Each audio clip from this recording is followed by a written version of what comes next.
আসসালামু আলাইকুম। আশা করি আপনারা সবাই ভালো আছেন। তো আজকে আমরা নতুন ক্লাস শুরু করব, সেটা হচ্ছে বেসিক ইলেকট্রিসিটি। এই সাবজেক্টটা ফার্স্ট ইয়ারের ফার্স্ট সেমিস্টারের স্টুডেন্টদের আছে এবং এটা ভেরি ভেরি ইম্পর্টেন্ট।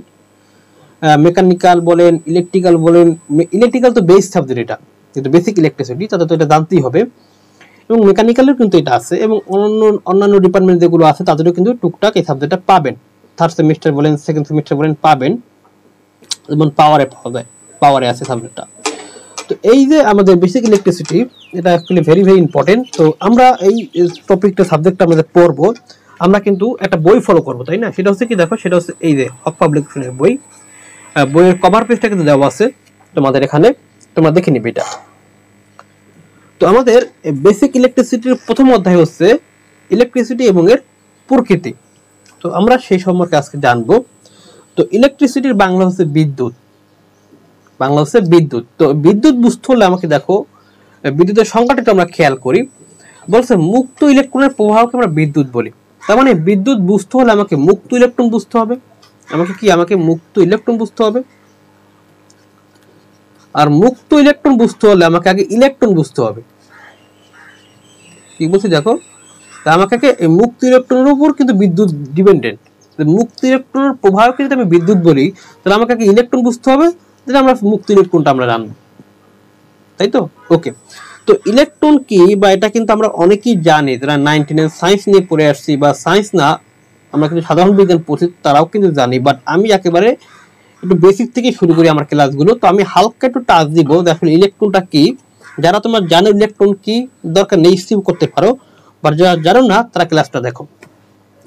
তো ইলেকট্রন টপিকে আসতে হলে আমাকে আগে জানতে হবে মৌলিক পদার্থ কি।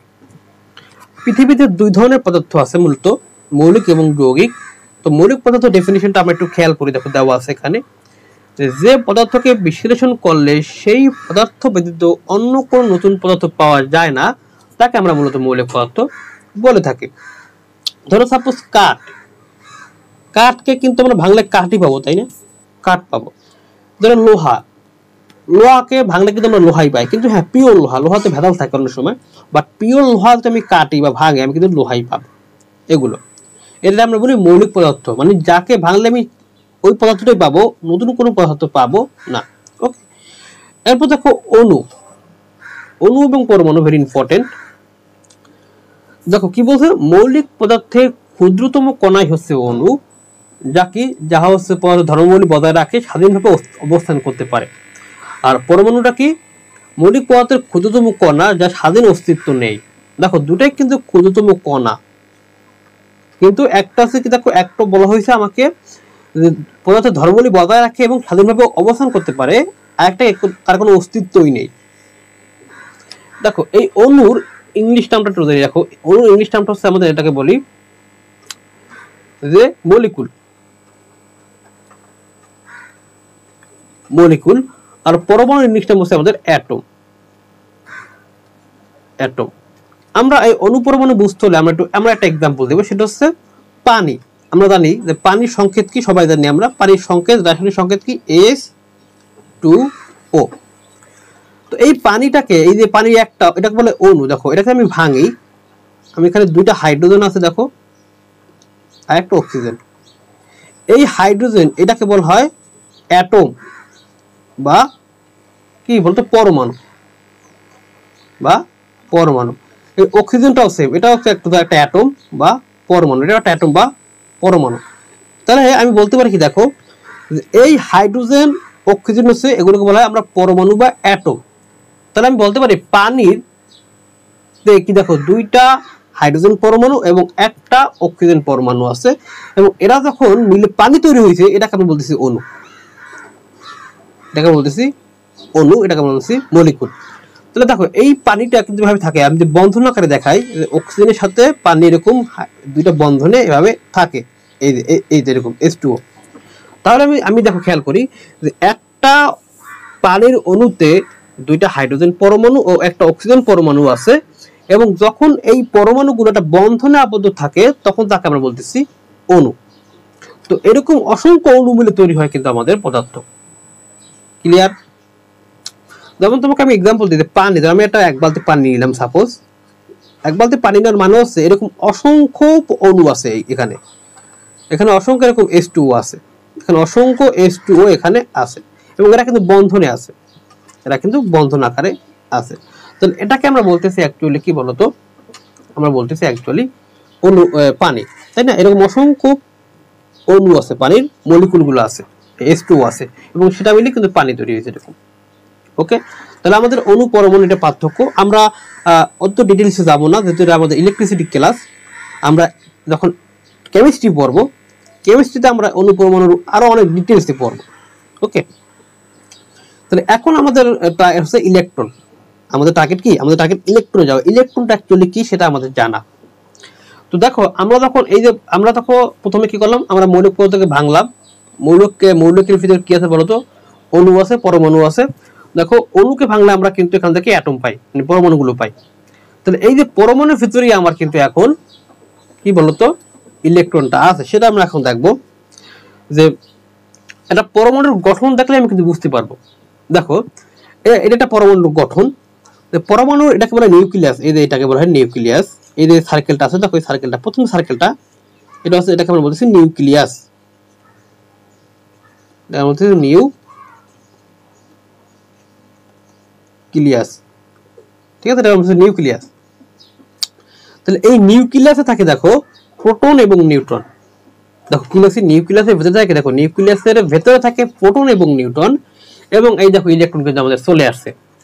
ইলেকট্রন পরমাণু নিউক্লিয়াসের চারদিকে নির্দিষ্ট কক্ষপথে ঘুরতে থাকে, এগুলোকে বলা হয় কক্ষপথ। এগুলোকে বলা হয় কক্ষপথ। এই একটা কক্ষপথ আছে, এটাও একটা কক্ষপথ। তো কক্ষপথে ইলেকট্রনগুলো, এদের ইলেকট্রনগুলো এরকম এখানে ঘুরতে থাকে, এরকম কি ঘুরতে থাকে।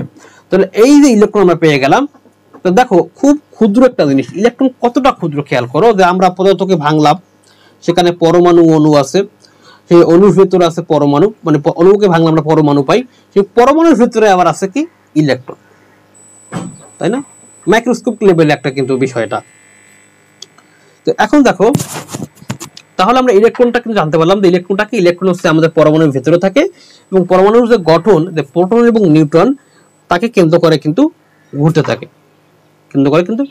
থাকে, ওকে, এখন কথা হচ্ছে দেখো যে এই ইলেকট্রনের একটা চার্জ আছে, দেখো ইলেকট্রন নেগেটিভ চার্জ, ইলেকট্রন কি, ইলেকট্রন হচ্ছে নেগেটিভ চার্জ, তাই দেখো আমি উপরে মাইনাস দিচ্ছি। এবং প্রোটনটা হচ্ছে যে প্রোটন, এই যে প্রোটনটা হচ্ছে পজিটিভ চার্জ। কি বলছি আমি? Electron negative charge, proton positive charge. ইলেকট্রনের একটা চার্জের মান আছে, এটা হচ্ছে 1.6, সেটা দেখি লিখে এখানে -1.6 হবে। ইলেকট্রনের চার্জ যেটা নেগেটিভ, সেটা হচ্ছে -1.6 ইন্টু 10⁻⁻19 কুলম, -19 কুলম। ওকে, আর প্রোটনের যে চার্জ সেটা হচ্ছে 1.6 ইন্টু 10⁻⁻19 কুলম। মানে চার্জের পরিমাণ, মানের পরিমাণ সমান, এটা কুলম বলা হয়, মানের পরিমাণ সমান, কিন্তু একটা পজিটিভ একটা নেগেটিভ, কারণ ইলেকট্রন নেগেটিভ চার্জ এবং প্রোটন পজিটিভ চার্জ। কত হচ্ছে ভাইয়া এখানে কেন এরা ঘুরতেছে, কোন প্রেক্ষিতে এরা ঘুরতেছে, তাই না? এটা তো কারণ আছে। দেখো আমরা জানি পৃথিবীতে কি বিপরীতধর্মী কিন্তু আকর্ষণ বিকর্ষণ করে। এখানে যেহেতু ইলেকট্রন নেগেটিভ চার্জ, আমার নিউক্লিয়াস আছে পজিটিভ, এই যে কেন্দ্রে, পরমাণু কেন্দ্রে কিন্তু নিউক্লিয়াস কিন্তু পজিটিভ চার্জ, আর এই যে এন আমি বলি নিউট্রন, এটা কিন্তু নিউট্রাল, এগুলো চার্জ নাই। তাহলে দেখো এই পজিটিভ চার্জ এবং বাইরে আছে নেগেটিভ চার্জ, এরা কিন্তু পরস্পরকে আকর্ষণ করে, এবং এই আকর্ষণ বলের কারণে কিন্তু এরা এর চারদিকে ঘুরতে থাকে। ওকে, এখন কথা হচ্ছে ভাইয়া যে আকর্ষণ বল কি সমান সব জায়গায়? না, আমার প্রথম কক্ষপথের যে আকর্ষণ বল থাকবে, প্রথম কক্ষপথে যে আকর্ষণ বলগুলো পাবে ইলেকট্রনগুলো, সেটা অনেক বেশি হয় তুলনামূলক দ্বিতীয় কক্ষপথের চেয়ে। কেন? কারণ আমরা জানি, ধরো এখানে আমি যদি সাপোজ পজিটিভ চার্জ দিই, এখানে আমার নেগেটিভ চার্জ দিলাম, এই দূরত্বটা ম্যাটার করে। দেখো দূরত্ব যত কম আকর্ষণ বল তত বেশি, আমরা জানি, আর দূরত্ব যত বেশি আকর্ষণ বল তত কম। যেহেতু প্রথম কক্ষপথ এবং নিউক্লিয়াসের দূরত্ব কম দ্বিতীয় কক্ষপথের তুলনায়, তাই প্রথম কক্ষপথের আকর্ষণ বল বেশি হবে, যে ইলেকট্রনগুলো থাকবে তার আকর্ষণ বল কিন্তু বেশি হবে। ওকে, এখন আমরা আসবো ফ্রি ইলেকট্রন বা মুক্ত ইলেকট্রন। আমরা কিন্তু ইলেকট্রন শিখে গেছি। ইলেকট্রন কি? ইলেকট্রন হচ্ছে পরমাণুর পরমাণুতে থাকে, পরমাণুর নিউক্লিয়াসকে কেন্দ্র করে সে ঘুরতে থাকে, তাই তো?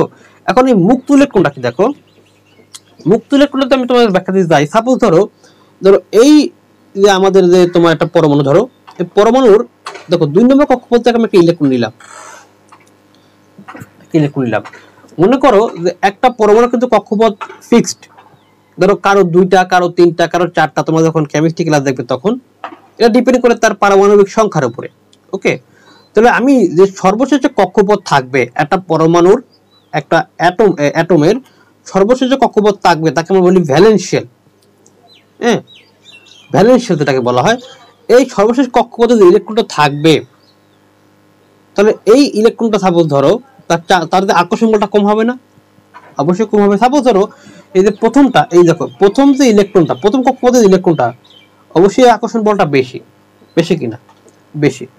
তো দেখো 2 নম্বরে দেখো তো এর আকর্ষণ বলটা একটু কম হবে না? কম হবে।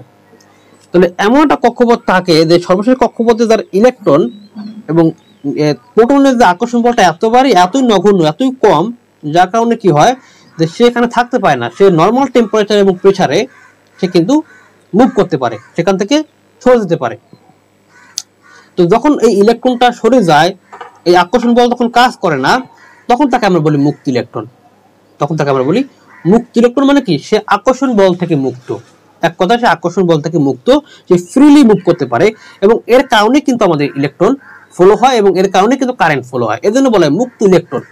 কারেন্ট ফ্লো কিন্তু সব ইলেকট্রনের না, মুক্ত ইলেকট্রন। কি? মুক্ত ইলেকট্রন। আমরা আরো ডিটেইলসে জানবো। ওকে, তাহলে আমরা আপাতত মুক্ত ইলেকট্রন বুঝলাম। তো আমরা এখন কপারের পরমাণু ইলেকট্রন বিন্যাস দেখবো। তো কপারে ইলেকট্রন থাকে 29টা। আপাতত তোমরা মুখস্থ রাখো। হ্যাঁ, আমরা এগুলো জানবো। আমরা এই প্রশ্নের জন্য আমরা মুখস্থ রাখবো ইলেকট্রন কয়টা? 29টা। ওকে, তাহলে আমরা জানি যে আমাদের ওখানে পরমাণুর গঠন আমরা দেখলাম যে প্রথমে থাকে নিউক্লিয়াস আমাদের কেন্দ্রে, তারপর প্রথম কক্ষপথ, তারপর কক্ষপথ থাকে। এখন কক্ষপথ কয়টা হবে সেটা ডিপেন্ড করবে ইলেকট্রন সংখ্যার উপরে। তো দেখো, আমরা প্রতি কক্ষপথে কয়টা কি ইলেকট্রন থাকবে তা ডিপেন্ড করে এই সূত্র। দেখো 2n² সূত্রের উপরে। এখানে nটা হচ্ছে আমাদের কক্ষপথ সংখ্যা।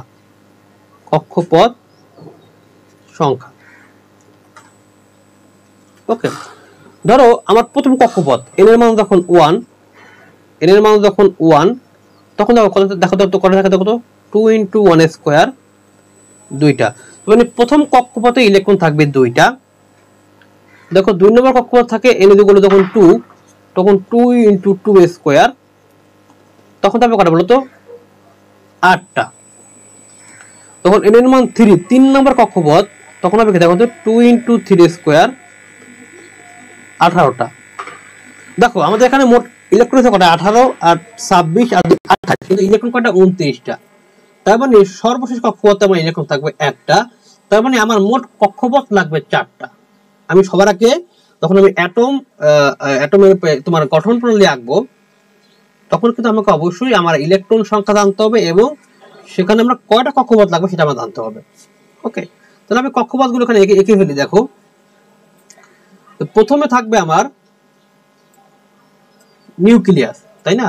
প্রথমে থাকবে আমার কি? নিউক্লিয়াস কেন্দ্রে। তারপর আমি এখান থেকে 4টা কক্ষপথ এখানে আমি দিব। এটা হচ্ছে প্রথম কক্ষপথ, আমি এখানে দিব। এটা হচ্ছে প্রথম কক্ষপথ আমাদের।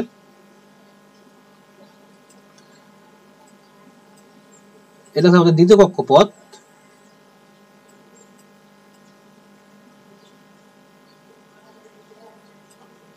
একটু বড় করে দেই। এই যে প্রথমে ভাবে পেন্সিল দিয়ে আঁকবে, কাটা কম্পাস দিয়ে। ওকে, এটা হচ্ছে তৃতীয় কক্ষপথ।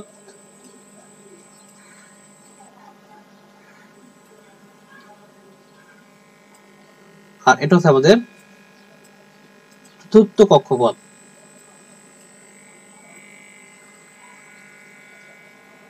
ওকে, তাহলে প্রথমে দেখো, প্রথমে আমার এখানে আছে আমরা জানি প্রোটন থাকে এবং কি থাকে বলতো? নিউট্রন থাকে। তো আমি এখানে দিলাম প্রোটন। দেখো যে কয়টা ইলেকট্রন সেই কয়টা প্রোটন, তাহলে আমার এখানে থাকে 29টা প্রোটন থাকবে, আর মনে রাখো 35টা থাকে নিউট্রন। এই নিউট্রন সংখ্যাটা কিন্তু বের করা যায়, আমরা কেমিস্ট্রি ক্লাসে সেটা দেখবো, আপাতত মুখস্থ রাখো এই অঙ্কের জন্য। এখন খেয়াল করো এখানে, তাহলে প্রথম কক্ষপথে দেখো তো কয়টা ইলেকট্রন, 2টা। তাহলে আমি প্রথম কক্ষপথে এভাবে দেবো, এই ইলেকট্রন, এই একটা ইলেকট্রন, আরেকটা দেবো এখানে, আমি 2টা ইলেকট্রন পাই গেলাম। ওকে, এবার দেখো 2 নম্বরে কটা বলতো, 8টা। তো দেখো 2 নম্বরে আমি এখানে 8টা দেবো, তাহলে 1 2, দেখো 3টা দেবো এখানে, 1 2 3, এখানে দেখো 1, তুমি সুন্দরভাবে দিবা, মানে আমাদের একটা সমান দূরত্ব থাকে তারাই, দেখো তাহলে এখন দেখো মোট কিন্তু 8টা ইলেকট্রন এখানে হয়ে গেছে। 2 নম্বর কটা, এখানে 8টা ইলেকট্রন হয়ে গেছে দেখো। আর দেখো 3 নম্বর কক্ষপথ দেখো বলো তো কয়টা, 18টা। তাহলে এখন তুমি ভাবে দাও, 18টা দাও, এখানে দেবে একটা, একটা 2টা, তাহলে 16টা থাকবে, তাই তো? তাহলে 16টা তুমি 7টা দাও, 1 2 3 4 5 6 7টা দিলাম এই পাশে, তখন 7 দিন 9, এখানে দেখো 7টা দিবা, 1 2 3 4 5 6 7, তাই মোট এখানে কটা, এখানে মোট 18টা হলো, তাই তো? তাহলে 18টা আর 8টা 26টা, 2টা 28টা, আর একটা থাকে না, একটা থাকে বাকি, তাহলে একটা আমাদের এখানে বসে যাবে। তাহলে এটা হচ্ছে আমার কপার পরমাণুর ইলেকট্রন বিন্যাস, খুবই সিম্পল। আমাদের প্রথমে ইলেকট্রন সংখ্যা জানতে হবে, আমার সেখান থেকে এন, এই সূত্রের মাধ্যমে আমরা দেখবো কক্ষপথ লাগবে আমাদের কয়টা, মোট 3টা 4টা, আমার এখানে 4টা কক্ষপথ এখানে একে আমরা ইলেকট্রন গুলো দেখিয়ে দেবো। তো এটা তো আমাদের পরীক্ষা কিন্তু অনেকবার আসছে, এটা কেমিস্ট্রির পড়া তোমরা জানো। এরকম আরেকটা প্রশ্ন আছে, অ্যালুমিনিয়ামের অ্যাটমিক গঠন দেখাও। তো অ্যালুমিনিয়ামের অ্যাটমিক গঠন, অ্যাটম মানে অ্যাটমিক, দেখো এটা কিন্তু বলা আছে ইংলিশে বলা আছে অ্যাটমিক, অনেক প্রশ্ন বোঝে না ভাই অ্যাটমিক কি। অ্যাটমিক, অ্যাটম, আমরা কিন্তু অ্যাটম করে আসছিলাম, অ্যাটম মানে কি পরমাণু, এই পরমাণু গঠনটা আমাকে দেখাতে হবে, তাই তো? এটা ওকে, তাহলে আমরা সেটা দেখাই। দেখো তাহলে এখন খেয়াল করো, অ্যালুমিনিয়ামের ইলেকট্রন আছে 13টা। কয়টা ভাইয়া? 13টা। তাহলে এখন তুমি আমাকে বলো, তাহলে এর কক্ষপথ হবে কয়টা, আমরা বের করে দেখো, আমরা এমনি বের করতে পারি। আমরা জানি প্রথম কক্ষপথে থাকে, প্রথম কক্ষপথে থাকে কয়টা বলতো, 2টা। দ্বিতীয় কক্ষপথে থাকে কয়টা বলতো, 8টা, তাই না? 8টা। আচ্ছা আমি এগুলো ইংলিশে লিখি, কারণ দ্বিতীয়টা ইংলিশে লিখতে হয়। ফার্স্ট কক্ষপথে থাকে কয়টা, ফার্স্ট থাকে তোমার 2টা, সেকেন্ড কক্ষপথে থাকে কয়টা বলতো, 8টা, তো কয় 10টা। তো থার্ড থাকবে কয়টা বলতো, থার্ডে থাকবে আমার 3টা। তুমি দেখো এখানে 8 আর 2 10, আমার মোট ইলেকট্রন 13, তাহলে অবশ্যই 8 3টে থাকবে 3 নাম্বার কক্ষপথে। তার মানে আমার অ্যালুমিনিয়ামের অ্যাটমিক গঠনে আমার 3টা কক্ষপথ লাগবে। আমরা এখন ড্র করে ফেলি, তাহলে দেখো আমরা প্রথমে নেব নিউক্লিয়াস, তারপর থাকবে আমাদের প্রথম কক্ষপথ,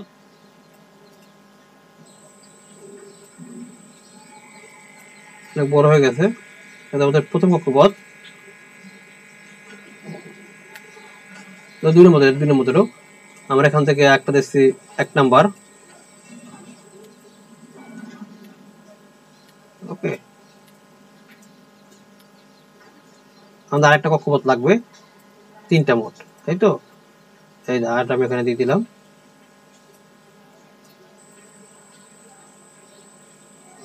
তাহলে এখন দেখো ইলেকট্রন গুলো দিয়ে দাও। তাহলে প্রথমে ছিল আমার প্রথম 2টা, ভালো কথা, এখানে কিন্তু আমাদের প্রোটন, ইলেকট্রন আমাদের প্রোটন 13টা, কারণ যদি ইলেকট্রন 13টা, তাহলে 13টা প্রোটন। মনে রাখবো এখানে 14টা নিউট্রন থাকে, আপাতত মনে রাখো। ওকে, তাহলে প্রথম কক্ষপথে ইলেকট্রন কয়টা, 2টা, 1 2। 2 নম্বরে কটা, 8টা, এরকম 8টা দিতে 1, এখানে আরেকটা দাও, এবারে দিবা 3টা করে সমান দূরত্বে।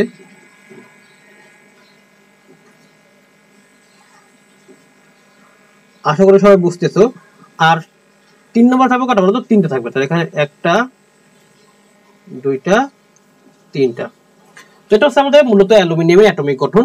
আমরা মোটামুটি কায়দায় পরমাণুর গঠনটা বুঝতে পারলাম, এবং ইলেকট্রন কি, ফ্রি ইলেকট্রন যেটাকে বলি মুক্ত ইলেকট্রন কি বুঝলাম আমরা নেক্সট ক্লাসে মেইন যে কারেন্ট ভোল্টেজ এগুলো সম্পর্কে আমরা জানবো।